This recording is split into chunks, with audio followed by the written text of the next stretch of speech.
Biden administration is calling on the People's Republic of China and Hong Kong authorities to release journalists and media executives arrested in recent days, claiming that their charges of sedition are unjust. Secretary of State Anthony Blinken said the arrest on December 29th of 7 senior staff of the Stand News website in Hong Kong and raid of their offices have forced yet another of the few remaining bastions of free and independent media in Hong Kong to cease operations. Journalism is not sedition, the secretary said in a statement released Wednesday night. We call on PRC and Hong Kong authorities to cease targeting Hong Kong's free and independent media and to immediately release those journalists and media executives who have been unjustly detained and charged. Chinese Foreign Ministry spokesman Zhao Lijian dismissed criticisms by the U.S. as a false pretense to serve its true agenda of destabilizing Hong Kong.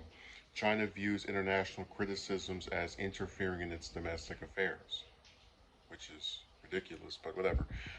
Yet the criticism from the U.S. echoes outrage from other democratic governments and human rights groups who view the shutdown of the Hong Kong news outlet and a raid of their offices carried out with a reported 200 officers as part of an increasing campaign of intimidation and silencing of free speech.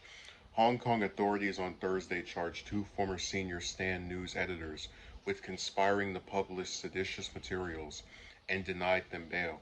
However, four former board members would be allowed release pending charges, Reuters reported.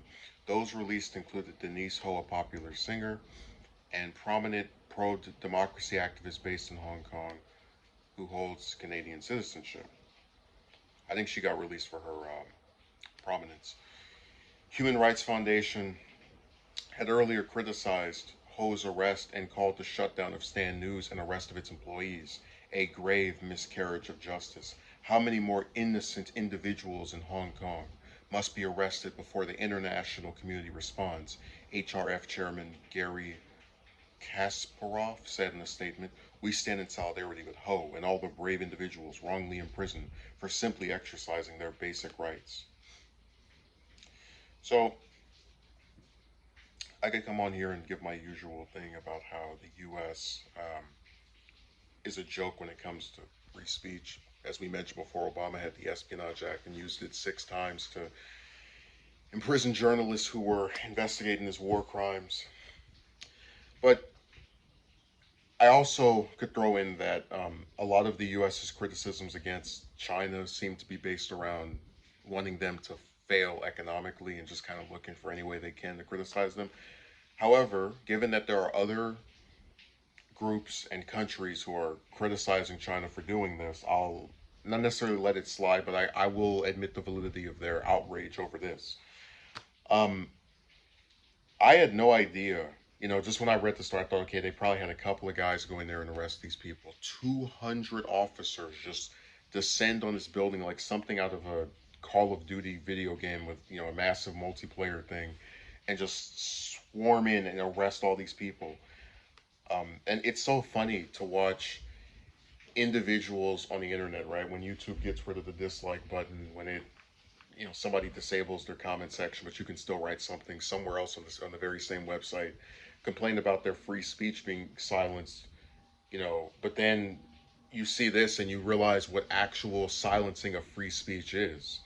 Um, to have what is supposed to be an independent news outlet be told or, be gone after for doing their job and investigating is really scary. And it's certainly a wake up call to realize that the things online are so frivolous in comparison to what happens to people in real life. And unfortunately, when people who are actually spreading the truth and doing something that is constructive uh, end up getting in trouble for being counterintuitive to their, ridiculous government that wants to silence people for having dissenting views and coverage that does not favor them, that's actual censorship, you know,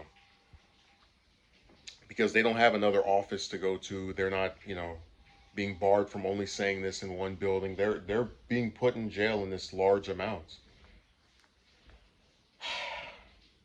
So I've never condoned China when it does human rights abuses, and when journalists get messed with under any country, when that because that happens over here as well, and I've been very consistent about that. So I hope that these other countries actually are able to do something. Maybe people should just. It's so difficult to try to change a government, but maybe people should start leaving China. If you can't cover them without being gone after, and they are just totally unwilling to listen to anyone's criticisms, I don't really know what else they can do besides get out of there or risk getting jailed again for telling the truth.